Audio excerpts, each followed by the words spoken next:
Have you ever had one of those late-night existential spirals where you just stare at the ceiling and think about the absolute end of everything?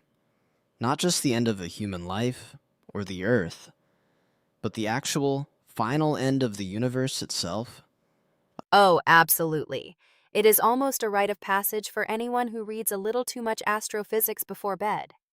You are talking about the classic big freeze scenario, right? The prevailing theory that eventually, trillions upon trillions of years from now, the universe expands so far and so fast that all the stars burn out, the galaxies go completely dark, and everything just becomes this unimaginably cold, lifeless wasteland. Exactly. It is a deeply unsettling thought.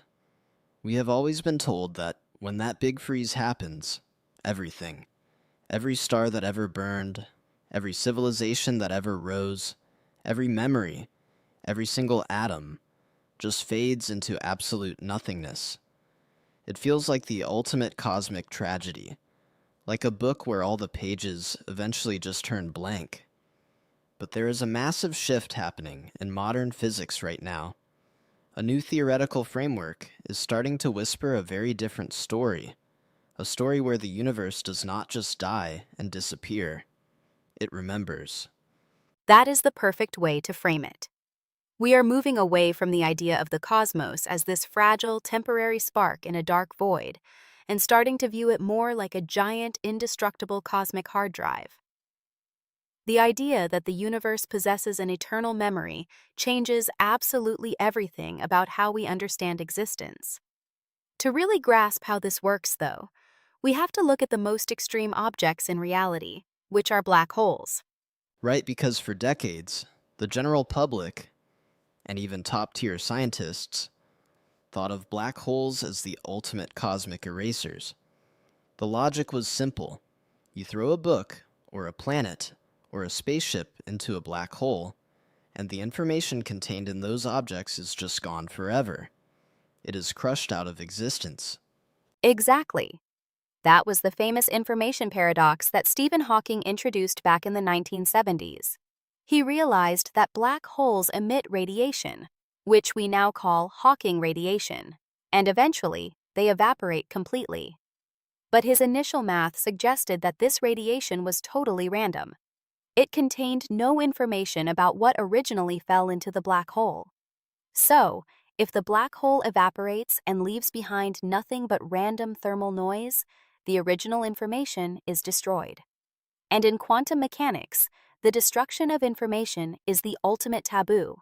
It breaks the most fundamental laws of physics. Because if you can destroy information, you break cause and effect. You cannot reverse engineer the universe to see what happened in the past. It would be like trying to solve a puzzle where half the pieces have literally ceased to exist. So how did modern physics resolve this? We know now that black holes are not erasers, right? Far from it. Think of a black hole not as an incinerator, but as an ultra-high security vault.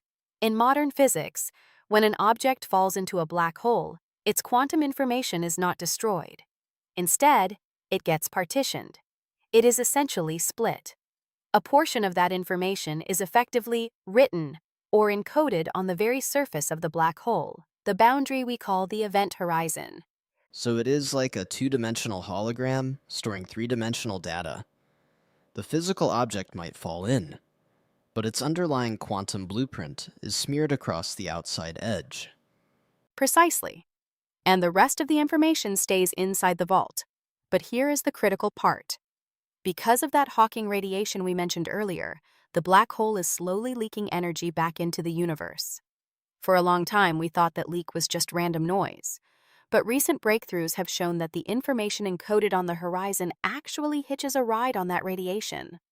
Slowly, over billions of years, the black hole leaks the information back out into space. The vault eventually opens. That is mind-blowing. So the book you threw in is not gone. It is just scrambled and slowly being returned to the universe, particle by particle. But let us scale this up, because this is where the theory gets truly wild. If black holes operate this way, how does this apply to the entire universe and the Big Freeze. This is where we get to the absolute cutting edge of cosmology. The mind-bending truth is that the entire universe behaves exactly like a giant black hole. During the Big Freeze, when the universe expands to the point where it becomes incredibly cold and dark, the information of everything that ever existed has not disappeared. It has just migrated. It moves to what physicists call the vacuum infrared structure. The vacuum infrared structure. That sounds incredibly complex. Let me see if I can translate that. Are we basically saying that the universe uploads its data to the cloud? That is an incredibly accurate metaphor. We usually think of the vacuum of space as being completely empty, just a dark, hollow stage where planets and stars do their thing. But the vacuum is not empty at all. It is a highly complex dynamic medium. Imagine the vacuum as a distributed horizon, much like the edge of that black hole. Just as the black hole stores data on its event horizon, the vacuum of space itself acts as a massive invisible reservoir. It stores every correlation, every interaction, and every quantum state that has ever existed.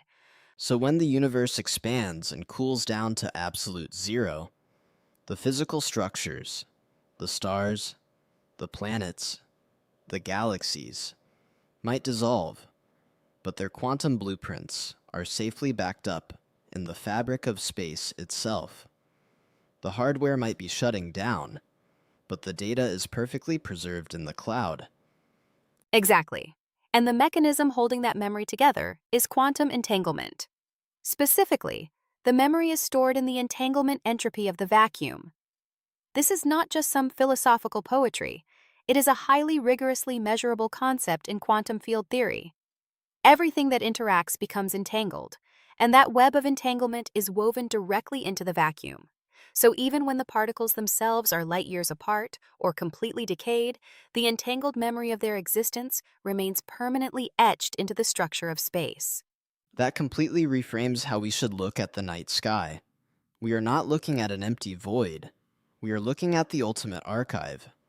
But this brings up a really massive question. If all this information survives the end of the universe, and potentially survives the fiery birth of a new universe in a Big Bang, why do the laws of physics seem so different at those extremes? If the data stays the same, why does the universe act completely differently during a Big Bang compared to a Big Freeze? That is the perfect question, and it brings us to a concept called gauged symmetry, or symmetry restoration. To make sense of it, let us use an analogy. Think of the universe's quantum information as a highly complex musical score. The notes printed on the page represent the fundamental information. Those notes never change. They are the eternal data stored in the vacuum. But the instruments playing those notes? Those are the laws of physics. Oh, I love this. So the sheet music is permanent, but the orchestra can change. Exactly. Right now, in our current epoch of the universe, we have a very specific orchestra playing. We have gravity, electromagnetism, and the strong and weak nuclear forces. They are playing the symphony of a universe that allows for stars, planets, and human biology. But in the extreme, unimaginable heat of a big crunch or a big bang, or the absolute dead cold of a big freeze, the universe essentially switches instruments. Because at those extreme energy levels, the forces unify. The physics we know break down, or rather, they merge into a single primordial force. Right. The symmetry is restored.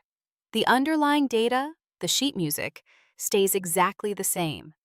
But the way that data manifests, the music we actually hear, changes completely. The universe plays the same song, but it swaps out a classical orchestra for a heavy metal band during the Big Bang, and maybe a silent minimalist synthesizer during the Big Freeze. That is a stunning way to visualize it. And it actually solves one of the biggest mysteries in science, doesn't it? The fine-tuning problem. The fact that our universe seems suspiciously perfectly designed for life.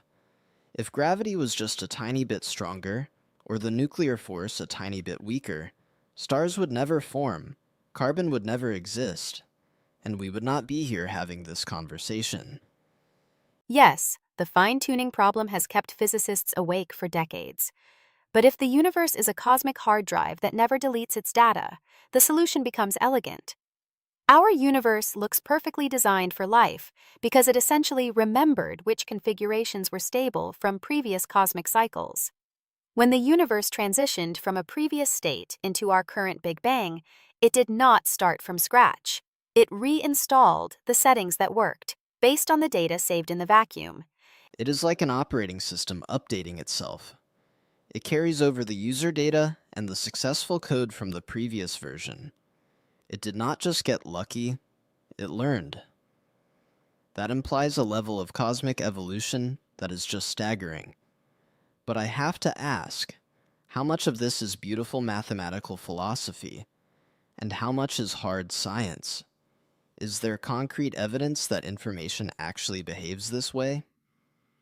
There is, and the math has taken a huge leap forward recently. Physicists use something called the Page curve to track this. Named after physicist Don Page, it is a mathematical graph that shows exactly how information emerges from a black hole over time. For a long time, we could not prove that the information actually came out. But in 2019, there was a massive theoretical breakthrough known as the islands concept. I remember reading about the island's breakthrough. It sent shockwaves through the physics community. It really did. By combining quantum mechanics with string theory and gravity, physicists proved mathematically that the Page curve works. The information goes into the black hole. The curve dips down as the information is hidden, but eventually the curve goes back up. The information is recovered. And because we already established that the universe's expansion and the vacuum act like an inside-out black hole, we believe the exact same Page curve applies to the entire cosmos. So we transition from a freeze, where all the physical structures are gone, and the information is deeply hidden in the vacuum, to a defreeze, a state where that cosmic memory becomes accessible again, perhaps seeding the next iteration of the universe. Precisely. In this model, black holes are not just the endpoint of a dying star. They are information seeds. They are incredibly dense, perfectly secure vaults that outlast the stars and the galaxies. They hold on to the universe's blueprints, drifting through the cold dark of the Big Freeze until conditions shift, the vacuum transitions, and the next cosmic cycle begins. They carry the memory of the past into the future. This completely shatters the tragic view of the universe we started with. The idea of the Big Freeze used to feel incredibly lonely. The thought that all human history, all our art, our struggles, our scientific discoveries, would just be wiped clean. But what you are saying is that there is a deep, fundamental permanence to our existence. That is exactly the profound truth hidden in the math of quantum entanglement and black hole unitarity. The universe simply does not have a delete button. It only has a save and archive function. The physical forms we take, our bodies, our cities, our sun, those are temporary. They will eventually change state. But the information that makes us who we are, the precise quantum correlations that define our existence, cannot be destroyed. It makes you realize that we are not just living in a temporary flash of light, in a dark, indifferent void. We are actively writing data into an eternal system. Every thought, every observation, every connection we make is permanently altering the entanglement entropy of the vacuum. We are literally part of a continuous, eternal memory. It is a profound responsibility, in a way. The universe is keeping a record. The laws of physics dictate that nothing is ever truly lost. The music might change, the instruments might be swapped out in the next trillion years, but the song we are writing right now will remain in the cosmic architecture forever. That is an incredibly beautiful place to land. It bridges the gap between cold, hard quantum mechanics and a deeply philosophical, almost comforting view of our place in the cosmos. We are not a cosmic accident destined for erasure. We are permanent fixtures in the universe's memory. For anyone listening who wants to dive deeper into the actual math of how the vacuum stores this data and the fascinating reality of the page curve, we will be linking some incredible resources and breakdowns in the show notes. Take some time to look up at the night sky tonight, and remember, it is not empty space. It is a vault, and it remembers you. Thank you so much for joining us on this journey.